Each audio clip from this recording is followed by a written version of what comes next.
ஜோதிட ரகசியங்கள் நேயர்களுக்கு வணக்கம். நான் பாக்யா Ashok, reiki grand master and tarot card reader.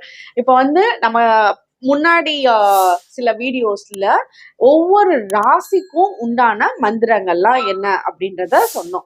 இப்ப வரக்கூடிய வீடியோஸ்ல ஒவ்வொரு நட்சத்திரத்துக்கு உண்டான மந்திரங்கள், ராசியை விடவே நட்சத்திரங்கள் இன்னும், அதாவது ஏன்னா நட்சத்திரம்ன்றது 27 நட்சத்திரம் இருக்கு.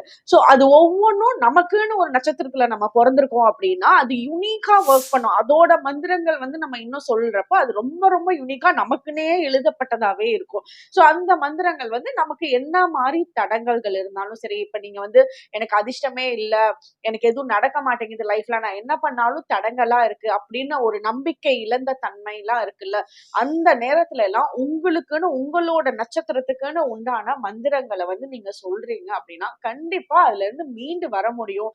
அந்த நம்பிக்கை நல்லாவே வரும். மைண்ட் போக்கஸ்டா இருக்க ஆரம்பிக்கும். நீங்க ஒரு வேலைகளை செய்யறீங்க அப்படின்னா அதுல உங்களோட ஈடுபாடு பெட்டரா இருக்கும். இப்போ ஒரு வேலை செய்யறேன், நான் செய்யணும்னு சொல்றது வேற, அதுல நம்மளோட ஈடுபாடை ஸ்ட்ராங்கா பண்ணி அதை செஞ்சு காட்டுறது வேற இல்ல. சோ அந்த செஞ்சு காட்டக்கூடிய எனர்ஜி இந்த மந்திரங்களை நம்ம ஜபிக்கிறப்போ நமக்கு கிடைக்கும். அதே மாதிரி இந்த மந்திரங்கள் சொல்றப்போ நம்மளோட எத்திக்ஸ் எல்லாம் கரெக்டா ஃபாலோ பண்ணுவோம். இப்ப நம்ம நம்மள அறியாம சில தவறுகள் பண்ற மாதிரி இருக்கும். சில சிச்சுவேஷன்ஸ் நமக்கு தவறுகள் பண்றதுக்கு ஈர்க்கப்படுற மாதிரி இருக்கும். அந்த டைம்ல நம்மளோட மைண்ட் கான்சியஸா இல்ல, இது கரெக்ட் இல்ல, எனக்கு இதுதான் கரெக்ட், நான் இதை நோக்கி நான் தப்பா போயிட்டு இருக்கேன், இது நான் போற பாதை கரெக்ட் இல்ல, நான் கரெக்டான பாதைக்கு போகணும் அப்படின்ற அந்த டைரக்ஷன்ஸ் எல்லாம் காட்டுறதுதான் இந்த நட்சத்திரங்களோட மந்திரங்களை சொல்றப்போ நமக்கு ஏற்படக்கூடிய நன்மைகள்.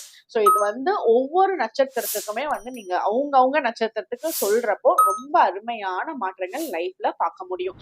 இது நீங்க என்ன பண்ணணும்னே தெரியல, என்ன நட்சத்திரத்துக்கு சாரி அப்படி இல்ல, எனக்கு என்ன மந்திரங்கள் சொல்லணும்னே தெரியல, எது சொன்னா எனக்கு கரெக்டா இருக்கும், அப்படியெல்லாம் கன்ஃபியூஷன்ஸ் எல்லாம் இருக்கு உங்களுக்கு. உங்களோட ஜாதகத்துல பாருங்க, உங்களோட நட்சத்திரம் என்னன்றதை மட்டும் தெரிஞ்சுக்கோங்க. அதுக்குண்டான இந்த மந்திரம் நான் எப்படி நீங்க கொடுத்துருவேன். சோ அந்த மந்திரத்தை மட்டும் நீங்க பார்த்து கரெக்டா எழுதி வச்சுட்டு அதை நீங்க உச்சரிப்பு பண்ணுங்க, அதை படிங்க. அது ஒவ்வொரு மந்திரமே 108 தடவை படிக்கிறது டெய்லியும் ரொம்ப ரொம்ப அருமையான விஷயம். சோ அப்படி பண்ண முடியாதவங்க அட்லீஸ்ட் 11 டைம்ஸ் படிங்க, இல்ல 21 டைம்ஸ் படிங்க. இந்த மாதிரி ஒரு கவுண்ட் வச்சுட்டு நீங்க டெய்லியுமே அது ஒரு பிராக்டிஸ கொண்டுட்டு வரீங்க அப்படின்னா ரொம்ப ரொம்ப அருமையான சேஞ்சஸ் லைஃப்ல ஏற்படுத்தி கொடுக்கும். இப்ப நீங்க அந்த மந்திரம் சொல்றதுக்கு நீங்க உங்க வீட்டுல உட்காந்து சொல்றீங்க, இல்ல வெளிய வேற ரூம்ல ஸ்டே பண்ணிருக்கீங்க, எங்கேயா இருந்தாலுமே நீங்க இதை பண்ணலாம். இந்த மந்திரம் சொல்றதுக்கு முன்னாடி ஈஸ்ட் டைரக்ஷனை நோக்கி உட்காந்துக்கோங்க. ஃபர்ஸ்ட் உட்காந்து சொல்லணும். சோ இது பத்மாசனால உட்காந்துக்கோங்க, அதாவது நார்மலா சமணங்கால் போட்டு உட்காந்துக்கோங்க. இப்போ 8வது நட்சத்திரம் பூசம். உங்களுக்கு உண்டான பீஜ மந்திரம் என்ன, காயத்ரி மந்திரம் என்னன்றத பார்க்கலாம். உங்களுக்கு காயத்ரி மந்திரம் ஃபர்ஸ்ட் பாக்குறதுக்கு கஷ்டமா தான் இருக்கும். கண்டிப்பா எல்லாருனாலையும் இது பிராக்டிஸ் பண்றது கொஞ்சம் சொல்றது கஷ்டமா தான் இருக்கும். பட் நீங்க கொஞ்சம் ஒரு 10-12 தடவை சொல்லிட்டீங்கன்னு வச்சுக்கோங்களேன், நீங்க கண்ணை மூடிட்டு ஈஸியா உங்களால சாண்ட் பண்ண முடியும். ஏன்னா இது பண்ண அந்த வைப்ரேஷன் நம்மளோட நட்சத்திரத்துக்காரர்கள் அவங்க கொடுக்கறப்போ பெரிய மாற்றங்கள் லைஃப்ல ஏற்படுத்த முடியும். அதனால ஃபர்ஸ்ட் பாத்திரம் இது என்னமோ வாயிலே நுழைய மாட்டேங்குது அப்படிலாம் நினைச்சுக்காதீங்க. ஒரு 10 தடவை சொல்லுங்க. ஏன் நம்மளால முடியாது, இதை கூட நம்மளால சொல்ல முடியாதா அப்படின்னு நினைச்சிட்டு படிங்க, கண்டிப்பா சூப்பரா பண்ணுவீங்க. சோ இதுக்கு என்ன பீஜ மந்திரம்னு சொல்றேன். ஃபர்ஸ்ட் பீஜ மந்திரம் ஓம் ப்ருஹஸ்பதாயர் நமஹ. ஓம் ப்ருஹஸ்பதாயர் நமஹ. இது உங்களுக்கு உண்டான பீஜ மந்திரம். அடுத்தது காயத்ரி மந்திரம். இத ப்ராப்பரா நோட் பண்ணி எழுதி வச்சுக்கோங்க.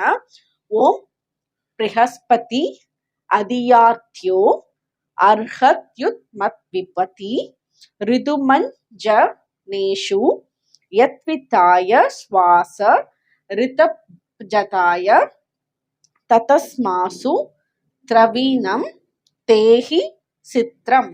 இதுதான் உங்களுக்கு பூசம் நட்சத்திரத்துக்கு உண்டான காயத்ரி மந்திரம். இத ப்ராப்பரா நீங்க எழுதி வச்சுக்கோங்க, சாண்ட் பண்ணுங்க, ரொம்ப அருமையான மாற்றங்களை பார்ப்பீங்க. இப்ப இந்த மந்திரம் பார்த்திருப்பீங்க. இந்த மந்திரத்தை எப்படி சொல்லணும் அப்படின்னா, நீங்க முடிஞ்ச அளவுக்கு பிரம்ம முகூர்த்த நேரம்ல சொன்னீங்கன்னா அருமையான பலன்கள் இருக்கும். யாருனால முடியுதோ கண்டிப்பா இந்த டைம்ல சொல்லுங்க. அப்படி அந்த நேரத்துல உங்களால எந்திரிக்க முடியலன்னா வேற எந்த நேரத்துல வேணாலும் சொல்லலாம். எதுவும் வந்து ரெஸ்ட்ரிக்ஷன்ஸ் எல்லாம் கிடையவே கிடையாது. மொத்தத்துல நம்ம சொல்றப்பவே நல்ல சேஞ்சஸ் ஏற்படும். பட் நீங்க வந்து ஒன்ஸ் ஒரு டைம் ஃபிக்ஸ் பண்ணிக்கிட்டீங்க அப்படின்னா அதே நேரத்துல டெய்லியும் சொல்லிட்டு வாங்க. இது வந்து இப்படிதான் வந்து சொல்லியிருக்காங்க இந்த மாதிரி சொல்லணும்ன்றது. பட் இது வந்து என்ன காரணம் அப்படின்னு நம்மளோட பிராக்டிக்கலா பார்த்தோம்னா, இப்ப வந்து டெய்லியும் வந்து காலையில நீங்க 6 மணிக்கு இந்த மந்திரம் சொல்றீங்க அப்படின்னு ஒரு ஃபிக்ஸ் பண்ணிட்டு ஒரு 5, 6 நாள் சொல்றீங்கன்னு வச்சுக்கோங்களேன். 6வது நாள் வந்து நீங்க சொல்லல, உங்களால சரி அப்புறமா பாத்துக்கலாம் அப்படின்னு அந்த சோம்பேறித்தனம் வராது. உங்களுக்கே வந்து மனசு உறுத்தும், அச்சச்சோ நம்ம சொல்லியிருந்தோம் 6 மணிக்கு, அச்சச்சோ மிஸ் பண்ணிட்டோமே, நாளைக்கு எப்படியாவது சொல்லிடணும்ட்டு மைண்ட் வந்து உங்களுக்கு பயங்கர ஃபோக்கஸ் ஆயிடும் அந்த இடத்துல. சோ நம்ம அப்புறம் சொல்லலாம், நான் இன்னும் ஒரு 1 மணி நேரம் கழிச்சு சொல்லலாம், 2 மணி நேரம் கழிச்சு சொல்லலாம், காலையில சொல்லலாம், ஒரு நாள் சில நாள் நைட் சொல்லலாம்னா அது அப்படியே நீங்க ஸ்கிப் பண்ணிடுவீங்க. அதுக்காக ஏதாவது ஒரு டைமை ப்ராப்பரா ஃபிக்ஸ் பண்ணிக்கோங்க. அந்த டைம்ல நீங்க சொல்லுங்க. மந்திரம் சொல்றதுக்கு முன்னாடி ஒரு 3 மினிட்ஸ் நீங்க ரிலாக்ஸ்டா ஃபர்ஸ்ட் உட்காருங்க அமைதியா. ஏன்னா வந்து நீங்க வேற ஏதாவது வேலையெல்லாம் பண்ணிட்டு வந்திருப்பீங்க. ஸோ மைண்ட் வந்து ரொம்ப அலைபாஞ்சிட்டு இருக்கும்ல, அதெல்லாம் இல்லாம ரிலாக்ஸ்டா வந்து உட்காந்துட்டு ஒரு 3 to 5 மினிட்ஸ் ஐஸ் க்ளோஸ் பண்ணிட்டு, இது வந்து பத்மாசனால உட்காரணும். அதாவது சமணங்கால் போட்டு நீங்க கீழே உட்காரணும். பேக் ஸ்ட்ரைட்டா வச்சு உட்காந்துக்கோங்க. உட்காந்துட்டு ஒரு மூச்சு பயிற்சி, ஒரு சும்மா டீப் பிரீத் இன், பிரீத் அவுட், அவ்வளவுதான். சிம்பிளான ஒரு விஷயம். ஸோ இதை வந்து வாட்ச் பண்ணுங்க ஒரு 3 நிமிஷம்.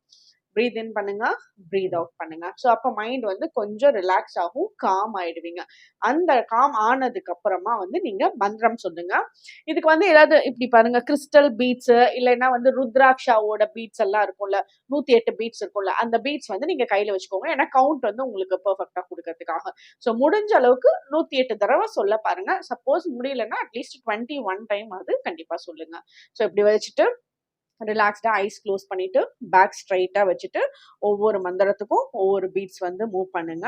நீங்க எத்தனை டைம் சொல்றீங்களோ சொல்லி முடிச்சதுக்கு அப்புறம் இது வந்து உட்காந்து பண்ற டைரக்ஷன் வந்து ஈஸ்ட் டைரக்ஷன்ல இருக்கணும். ஸோ நீங்க ஈஸ்ட் டைரக்ஷன் எதுன்னு பார்த்து ஃபேஸ் பண்ணி உட்காந்துட்டு மந்திரம் சொல்லிட்டு அவ்வளவுதான். It's simple.